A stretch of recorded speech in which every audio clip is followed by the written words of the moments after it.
이 이야기는 한 가정의 지독한 억압 속에서 30년을 참고 살아온 한 여인의 처절한 복수극이자 가장 찬란한 재기록입니다. 30년 동안 제대로 하는 게 하나도 없어.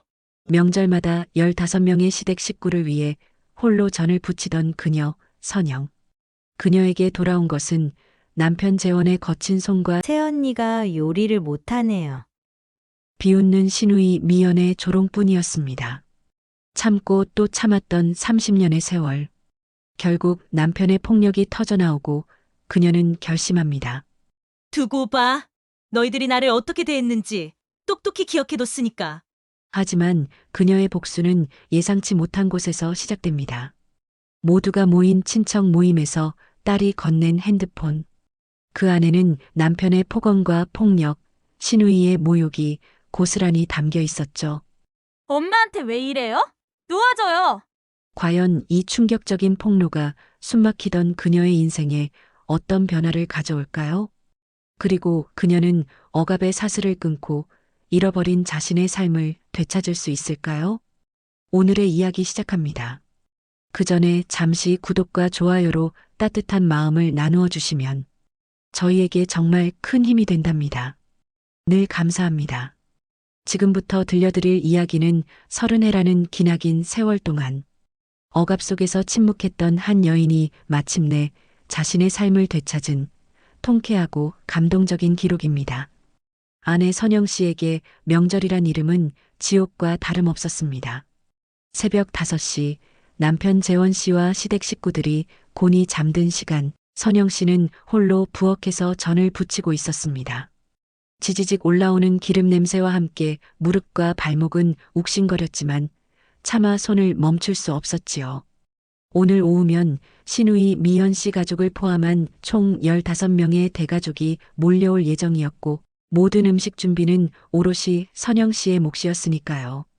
30년 동안 그래왔듯이 음식의 간이 싱겁다거나 종류가 적다는 등 미연 씨 가족의 온갖 트집을 감당하려면 넉넉하게 준비해야 했어요.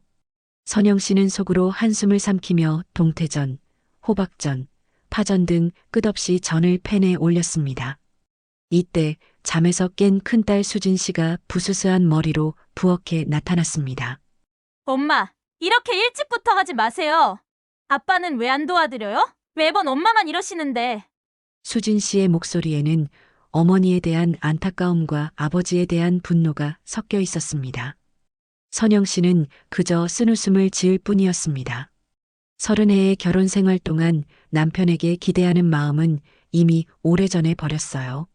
재원 씨는 명절 때마다 동생들 앞에서 큰오빠 행세를 하기에 바빴고 그럴 때마다 선영 씨는 더욱 초라해졌습니다. 처음에는 항의도 했었지만 그때마다 돌아오는 것은 차가운 시선과 시집와서 버릇없이 군다는 핀잔뿐이었어요. 침묵하는 것이 저항하는 것보다 훨씬 편하다는 것을 선영 씨는 서서히 깨달았습니다. 오후 2시 시누이 미연 씨 가족들이 요란하게 현관문을 열고 들어왔습니다. 미연 씨는 상에 차려진 음식들을 훑어보며 비아냥거렸습니다. 어머, 새언니 많이 준비하셨네요. 그런데 전이 좀 두껍지 않아요? 우리 엄마 때는 30명이 와도 혼자서 다 차리셨거든. 그것도 훨씬 맛있게 말이야. 조카 며느리들까지 가세하여 선영 씨의 음식 솜씨를 깎아내리기 시작했습니다. 선영 씨의 얼굴이 화끈거렸지만 아무 말도 하지 못했어요. 거실에서는 재원 씨가 평소보다 훨씬 거친 목소리로 선영 씨를 불렀습니다. 야, 선영아, 물 좀 가져와. 과일은 언제 깎아줄 거야? 빨리 좀 해. 느려 터져서 동생들 앞에서 자신의 체면을 세우려는 듯 재원 씨는 선영 씨를 하인처럼 대했습니다. 미연 씨는 이를 보고 키득거리며 말했습니다. 오빠는 참 복이 많으시네. 새언니가 이렇게 잘해주는데. 선영 씨는 부엌에서 손이 떨려 사과 껍질을 두껍게 깎았습니다. 저녁이 되어 시누이 가족들이 떠나고 미연 씨는 마지막까지 독서를 퍼부었습니다. 새언니, 수고 많으셨어요. 다음에는 좀 더 신경 써서 준비해 주세요.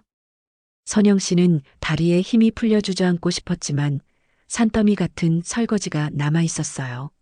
설거지를 하던 중 기름때가 묻은 팬이 미끄러져 전 접시를 건드렸고 접시가 바닥에 떨어지며 요란한 소리를 냈습니다. 그 소리를 들은 재원 씨가 부엌으로 뛰어왔습니다. 뭐 하는 거야? 하루 종일 뭘 하는 거야? 동생들 앞에서 창피 주고 이제는 접시까지 깨뜨리고. 재원 씨의 분노는 오늘 하루 미연 씨에게서 받은 스트레스가 폭발한 것 같았습니다. 신경 쓰긴 30년째 이 모양인데 뭘 더 신경 써? 재원 씨가 갑자기 선영 씨의 머리채를 잡았습니다. 제대로 해. 제대로 하라고.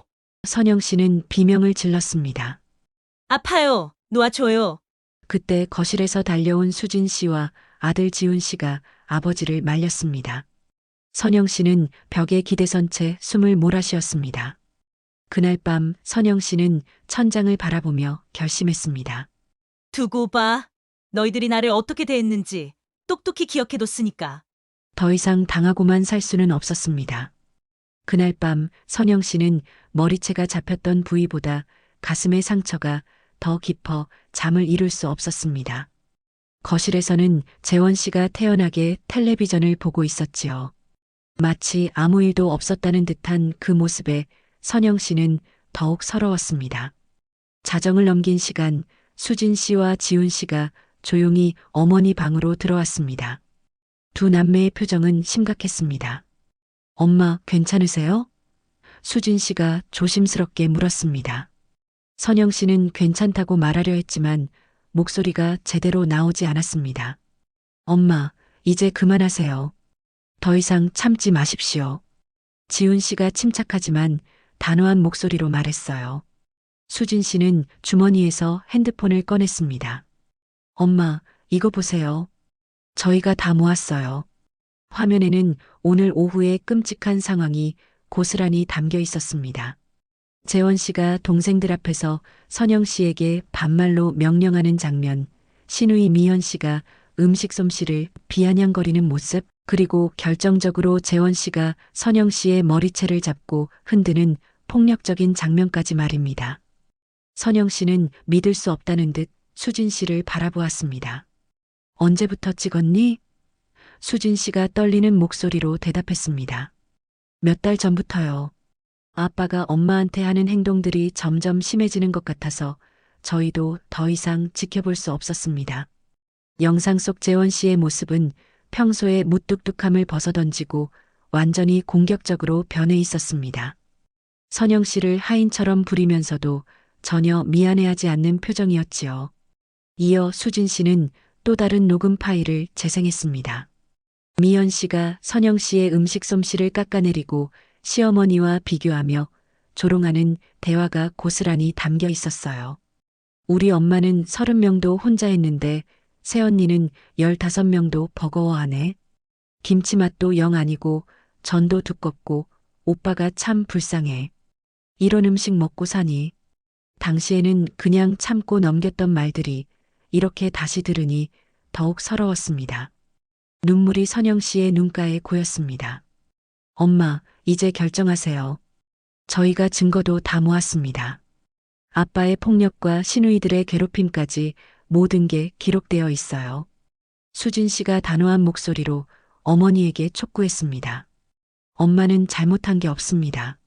30년 동안 온갖 부당한 대우를 받으면서도 참아왔잖아요. 지훈 씨도 어머니의 손을 잡으며 힘을 보탰습니다. 엄마, 저희가 이제 다 컸어요. 엄마를 지킬 수 있습니다. 선영 씨는 자식들의 따뜻한 손길과 단단한 목소리에 마음이 흔들렸습니다. 하지만 30년 동안 익숙해진 생활을 바꾼다는 것에 대한 두려움 또한 컸지요. 수진 씨는 어머니에게 영상 속의 선영 씨 모습을 다시 한번 보여주었습니다. 영상 속 선영 씨는 아내가 아니라 존중받지 못하고 사랑받지 못하는 하인에 가까웠습니다. 그날 밤 선영 씨는 처음으로 진지하게 생각해 보았습니다. 이 결혼 생활을 계속할 이유가 과연 남아 있을까요? 그녀는 더 이상 망설이지 않기로 결심했습니다.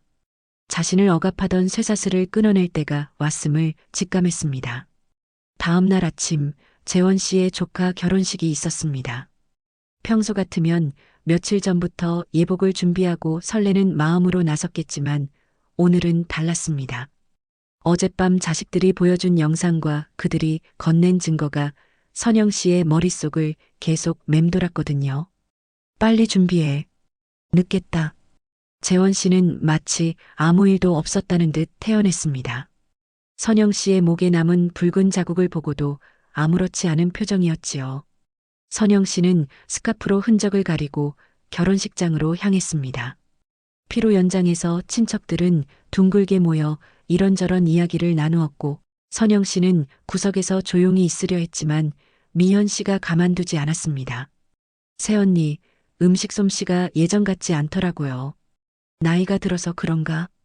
미현 씨는 주변 친척들에게 선영 씨의 험담을 흘리며 그녀를 깎아내렸습니다. 그러게 말이야. 어머니가 살아계실 때가 그립네. 그때는 며느리도 참 잘했지. 친척들의 수군거림이 점점 커졌고 선영 씨는 화장실에 가고 싶었지만 일어서면 더 주목받을 것 같아 고개를 숙였습니다. 모욕적인 비난이 오가는 순간 수진 씨가 테이블 근처로 다가왔습니다. 수진 씨의 얼굴에는 더 이상 참을 수 없다는 분노가 가득했습니다. 이모, 어떤 말씀을 하고 계신 거예요? 수진 씨의 직설적인 질문에 미현 씨의 표정이 굳어졌습니다. 친척들 사이에는 어색한 침묵이 흘렀지요. 수진아, 어른들끼리 얘기하는데 끼어들지 마라. 재원 씨가 딸을 제지하려 했지만 수진 씨는 물러서지 않았습니다. 아빠도 그렇고 이모들도 그렇고 왜 엄마한테만 그러세요? 엄마가 30년 동안 얼마나 고생하셨는지 모르시나요? 여러분들 눈치 보느라 얼마나 힘들어 하시는지 모르시냐고요. 친척들이 웅성거리기 시작했어요. 수진 씨는 핸드폰을 꺼내며 말을 이어갔습니다. 그리고 어제 아빠가 엄마한테 뭘 했는지도 다 봤어요. 재원 씨가 딸을 막으려 했지만 이미 늦었습니다. 수진 씨가 핸드폰의 재생 버튼을 눌렀거든요. 왜 이래? 제대로 해. 제대로 하라고. 아파요. 놓아줘요. 어젯밤의 그 끔찍한 장면이 피로 연장에 생생하게 울려 퍼졌습니다. 재원 씨가 선영 씨의 머리채를 잡고 흔드는 모습을 본 친척들의 얼굴은 경악으로 일그러졌어요. 세상에, 이게 뭐야? 친척들의 수군거림 속에서 선영 씨는 고개를 들 수 없었습니다. 부끄러웠지만 동시에 숨겨왔던 진실이 만천하에 드러난 것에 통쾌함과 후련함을 느꼈습니다. 이제 아시겠죠? 누가 정말 잘못한 건지. 수진 씨의 목소리는 떨렸지만 단호했습니다. 피로 연장은 순식간에 아수라장이 되었고 친척들은 서둘러 자리를 뜨기 시작했습니다. 이 폭로 사건 이후 집안 분위기는 완전히 달라졌습니다. 재원 씨는 며칠째 입을 다물고 지냈고 미연 씨를 비롯한 시누이들은 연락이 뚝 끊겼습니다. 선영 씨는 마침내 결심을 굳혔습니다. 더 이상 이 생활을 계속할 이유가 없었어요. 그녀는 억압의 사슬을 끊고 자신을 되찾기로 결정했습니다. 피로 연장의 충격적인 폭로 이후 선영 씨는 곧바로 행동에 나섰습니다. 그 주 월요일 오전 수진 씨가 인터넷으로 알아본 가정법 전문 변호사 사무실을 찾았습니다. 변호사는 생각보다 젊은 여성이었고 친근하게 미소 지으며 선영 씨를 맞이했어요. 안녕하세요. 한지영 씨 맞으시죠? 우선 상황을 자세히 말씀해 주십시오. 선영 씨는 떨리는 목소리로 지난 30년의 결혼 생활을 이야기했습니다. 시댁에서의 무시, 남편의 가부장적인 태도, 그리고 최근의 폭력까지 그동안 겪었던 모든 부당함을 털어놓았습니다. 증거가 있으시다고 하셨는데요. 변호사의 말에 선영 씨는 자식들이 찍어둔 영상과 녹음 파일을 내밀었습니다. 변호사는 신중하게 증거들을 살펴봤습니다. 영상을 보는 변호사의 표정이 점점 심각해졌습니다. 이 정도면 충분한 증거입니다. 신체적 폭력과 정신적 학대가 모두 기록되어 있네요. 특히 머리채를 잡고 흔드는 장면은 명백한 폭력입니다. 지속적인 언어 폭력과 모욕적인 행동들 역시 이혼 사유가 될 수 있습니다. 변호사의 확답에 선영 씨는 안도의 한숨을 내쉬었습니다. 자신이 과민 반응을 보인 것이 아니라 30년 동안 부당한 대우를 받아왔음을 법적으로 확인받는 기분이었어요. 이어 선영 씨는 가장 궁금했던 재산 분할에 대해 물었습니다. 결혼 기간이 30년이니까 기본적으로 재산의 절반은 분할이 원칙입니다. 거기에 남편분의 지속적인 폭력과 학대가 입증되므로 위자료까지 받을 수 있어요. 선영 씨는 귀를 의심했어요. 30년 동안 빈손으로 살아왔다고 생각했는데 법적으로는 절반의 권리가 있다니 말입니다. 집이 공동 명의가 아니더라도 결혼 기간 중에 형성된 재산은 분할 대상이었습니다. 변호사는 이혼 절차, 재산 분할, 위자료, 그리고 앞으로의 생활까지 차근차근 구체적으로 설명해 주었습니다. 혼자 살아갈 수 있을까요? 제가 나이가 50인데.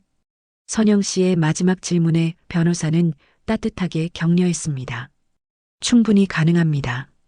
재산 분할금과 위자료로 당분간은 생활하실 수 있고 일자리도 찾으실 수 있어요. 요즘은 50대에도 새 출발하는 분들이 많습니다. 사무실을 나서며 선영 씨는 두려움과 함께 새로운 기대감을 느꼈습니다. 집으로 돌아오니 재원 씨가 거실에 앉아 있었습니다. 며칠 전부터 계속 침묵을 지키던 그가 입을 열었습니다. 선영아, 우리 얘기 좀 하자. 그날 일 내가 너무했다. 미안해. 30년 만에 처음 듣는 사과였습니다. 하지만 선영 씨의 마음은 이미 돌아서 있었습니다. 이제 늦었어요. 30년 동안 기다렸는데 이제 와서 미안하다고 하면 뭐해요? 재원 씨의 얼굴이 굳어졌습니다. 아내가 이렇게 단호하게 나오는 건 처음이었거든요. 그날 밤 선영 씨는 마침내 결심을 굳혔습니다. 이제 이 생활을 끝낼 때가 왔음을 알았어요. 이혼 절차는 선영 씨의 예상보다 훨씬 빠르게 진행되었습니다. 재원 씨가 더 이상 버틸 수 없다고 판단한 모양이었습니다. 피로 연장에서 공개된 영상과 녹음 증거가 너무 확실했기 때문이었지요. 조정 과정에서 재원 씨는 선영 씨의 요구를 대부분 받아들일 수밖에 없었습니다. 결국 석 달 만에 모든 절차가 끝났습니다. 축하해요, 엄마. 수진 씨와 지훈 씨가 법원 앞에서 선영 씨를 힘껏 껴안았습니다. 선영 씨는 해방감과 함께 막막함도 느꼈지만 이제는 온전히 자신만의 삶을 살 수 있다는 사실에 가슴이 벅찼습니다. 이혼이 확정된 후 선영 씨에게는 더욱 통쾌한 순간이 기다리고 있었습니다. 전 남편 재원 씨에게 내려진 법적 심판과는 별개로 그는 자신의 탐욕 때문에 스스로 몰락하는 길을 걷고 있었어요. 재원 씨가 다니던 회사에서 그동안의 횡령 사실이 발각된 것입니다. 알고 보니 재원 씨는 몇 년 전부터 회사 돈을 빼돌려 주식 투자를 해왔던 것이지요. 새언니, 큰일 났어요. 신우이 미연 씨가 급하게 선영 씨에게 전화를 걸어왔습니다. 오빠가 회사에서 잘렸어요. 횡령 혐의까지 받고 있다고. 선영 씨는 침착하게 대답했습니다. 저와는 이미 관계없는 일이에요. 미연 씨의 당황한 목소리가 전화기 너머로 들려왔습니다. 그게 무슨 말이에요? 가족인데. 저는 이제 가족이 아니잖아요. 이혼했으니까요. 미연 씨는 평소 같으면 선영 씨가 나서서 재원 씨의 뒷수습을 했을 거라 기대했지만 이제는 상황이 달랐습니다. 더욱 놀라운 소식은 며칠 후에 들려왔습니다. 재원 씨가 빌렸던 대출금과 투자 손실로 인해 살고 있던 집이 경매에 넘어간다는 소식이었습니다. 그 집에서 재원 씨와 함께 살고 있던 미현 씨 가족도 쫓겨날 위기에 처했지요. 새언니, 제발 도와주세요. 우리가 어디 가서 살아요. 미연 씨가 선영 씨의 작은 원룸 앞까지 찾아와서 울먹였습니다. 선영 씨는 담담하게 미연 씨를 바라보았습니다. 그동안 저한테 어떻게 하셨는지 기억나세요?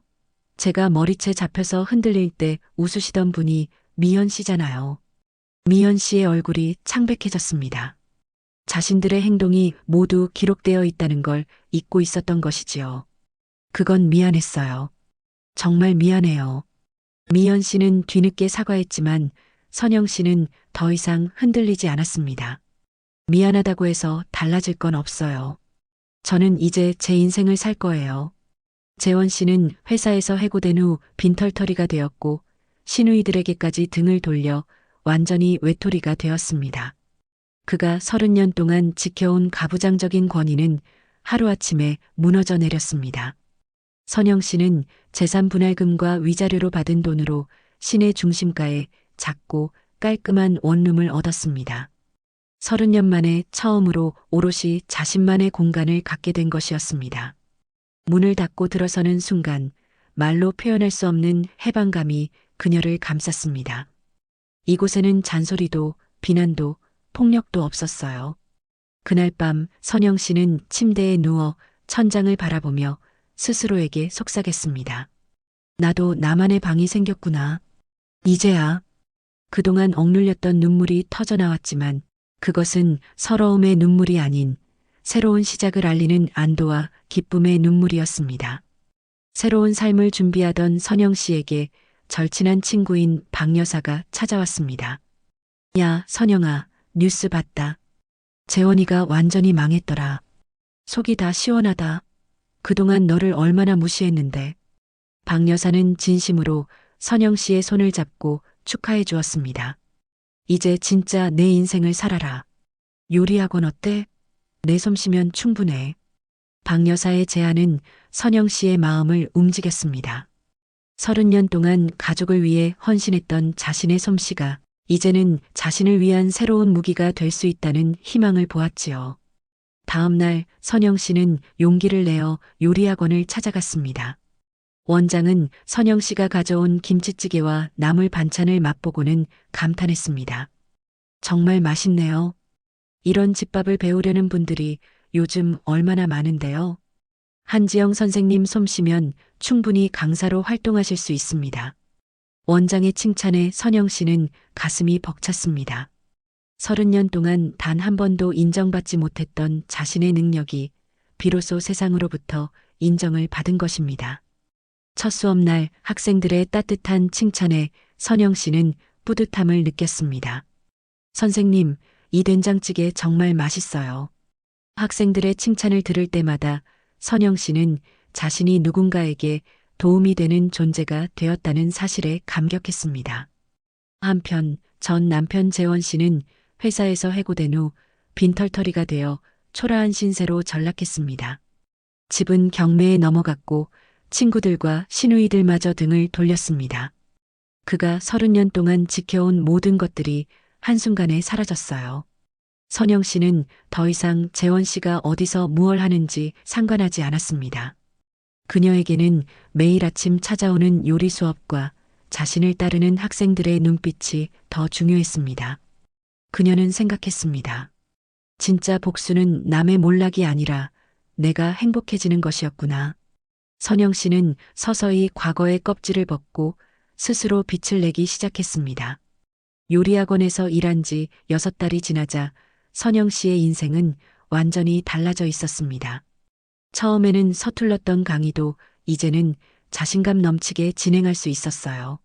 학생들 사이에서는 한샘이라는 애칭으로 불리며 인기 강사가 되었습니다. 선생님, 오늘도 맛있는 요리 배우러 왔어요. 한샘 수업은 정말 재밌어요. 레시피만 알려주시는 게 아니라 살림의 지혜까지 알려주시거든요. 학생들의 칭찬을 들을 때마다 선영 씨는 가슴이 벅찼습니다. 30년 동안 무시당하며 살았던 그녀가 이제는 누군가에게 도움을 주는 존재가 된 것입니다. 어느 날 원장이 밝은 표정으로 선영 씨를 불렀습니다. 한 선생님, 좋은 소식이 있어요. 지역 케이블 방송에서 요리 프로그램을 만들고 싶다고 하는데 한 선생님을 추천하고 싶어요. 선영 씨는 자신의 귀를 의심했습니다. 저를요? 텔레비전에 나가라고요? 원장은 미소를 지으며 말했습니다. 우리 동네 집밥 달인이라는 프로그램인데 평범한 주부들이 만드는 진짜 집밥을 소개하는 거래요. 선영 씨는 상상도 못했던 일이었지만 용기를 내어 제안을 받아들였습니다. 방송 촬영 날 선영 씨는 떨렸지만 최선을 다했습니다. 그녀가 가장 자신 있는 김치찌개와 계란말이를 만들었지요. 특별한 재료는 아니었지만 30년의 정성과 경험이 만들어낸 깊은 맛이었습니다. 정말 맛있어요. 이게 바로 엄마 손맛이네요. 방송 PD의 감탄에 선영 씨는 뿌듯했어요. 방송이 나간 후 학원에는 문의 전화가 쏟아졌습니다. 텔레비전에서 본 한지영 선생님 수업을 들을 수 있나요? 집밥 달인 선생님 계시죠? 선영 씨의 수업은 예약이 꽉 찰 정도로 인기를 얻게 되었습니다. 원장은 선영 씨에게 새로운 제안을 했습니다. 한 선생님과 함께 따뜻한 집밥 클래스를 따로 개설하면 어떨까요? 더 많은 사람들에게 선생님의 요리를 알려드리고 싶어요. 선영 씨는 흔쾌히 동의했습니다. 그녀의 경험이 다른 사람들에게 도움이 된다는 사실이 너무나 기뻤어요. 몇 주 후 예상치 못한 방문자가 있었습니다. 다름 아닌 전 남편 재원 씨였습니다. 그는 많이 초라해진 모습으로 선영 씨의 원룸을 찾아왔습니다. 선영아, 잠깐 얘기 좀 하자. 나 미안했다. 정말 미안해. 재원 씨의 목소리에는 진심이 담겨 있었지만 선영 씨는 더 이상 흔들리지 않았습니다. 사과는 고맙지만 저는 이제 다른 삶을 살고 있어요. 다시 시작할 수 없을까? 내가 달라졌어. 재원 씨가 간절하게 물었지만 선영 씨는 단호했습니다. 아니에요. 저도 달라졌거든요. 이제는 저를 존중하는 삶만 살 거예요. 사과해 주셔서 고맙지만 돌아갈 생각은 없어요. 재원 씨는 더 이상 말하지 못하고 돌아섰습니다. 선영 씨는 전 남편을 보며 안타까움보다는 홀가분함을 느꼈습니다. 그녀는 과거와 완전히 작별할 수 있었습니다. 선영 씨는 원룸 베란다에서 석양을 바라보며 생각했습니다. 쉰의 나이에 새로 시작한 인생이었지만 전혀 늦지 않았다고 느껴졌어요. 오히려 지금이 진짜 자신다운 삶의 시작이라고 생각했습니다. 내 인생이 이제 시작이야. 그녀는 석양을 보며 중얼거렸습니다. 그녀의 삶은 억압과 멸시 속에서 벗어나 자신의 의지대로 펼쳐지는 자유로운 무대가 되었습니다. 남편의 몰락에 대한 통쾌함은 이미 오래전에 사라졌고 그 자리는 스스로 쟁취한 행복으로 가득 찼습니다. 그녀의 옆에서 가장 든든한 지원군은 자녀들이었습니다. 딸 수진 씨는 직장에 다니면서도 어머니를 자랑스러워했고 아들 지훈 씨는 어머니의 새로운 사업을 도왔습니다. 그리고 무엇보다 선영 씨는 자신의 삶을 되찾음으로써 자녀들에게 진짜 품격이 무엇인지 가르쳐 줄 수 있었습니다. 그것은 재산이나 권위가 아니라 스스로를 존중하고 용기를 내어 부당함에 맞서는 사람을 향한 존중임을 말입니다. 그날 저녁 선영 씨는 가장 행복한 순간을 맞이했습니다. 핸드폰이 울렸고 수진 씨에게서 온 문자 메시지를 보았습니다. 엄마, 오늘 방송 봤어요. 정말 자랑스러워요. 이제야 엄마다운 모습이네요. 사랑해요. 선영 씨는 미소를 지으며 답장을 보냈습니다. 고마워. 엄마는 이제 정말 행복해. 그녀의 눈에는 더 이상 슬픔이나 분노의 그림자가 없었습니다. 오직 밝은 미래에 대한 기대와 희망뿐이었지요.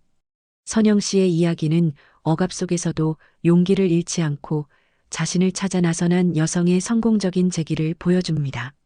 진정한 복수는 타인의 몰락이 아니라 자신의 행복을 쟁취하는 데 있음을 그녀는 깨달았습니다. 그녀는 가족을 지키기 위해 희생했던 30년의 세월을 딛고 마침내 자신을 지켜주는 사랑으로 채워 넣었습니다. 그녀의 인생은 이제부터 시작입니다. 그녀의 삶은 앞으로 얼마나 더 빛날까요? 그녀의 따뜻한 집밥처럼 그녀의 인생은 앞으로도 많은 이들에게 위로와 희망을 전해줄 것입니다. 늘 귀한 시간을 내어 저희와 함께 해주시는 구독자 여러분, 진심으로 감사드립니다. 오늘 이야기가 여러분의 마음에 작은 울림이 되었기를 바랍니다. 혹시 나누고 싶은 이야기가 있다면 댓글로 마음을 전해주세요. 여러분의 따뜻한 한마디가 저희에게는 큰 힘이 됩니다. 오늘도 함께 해주셔서 감사합니다.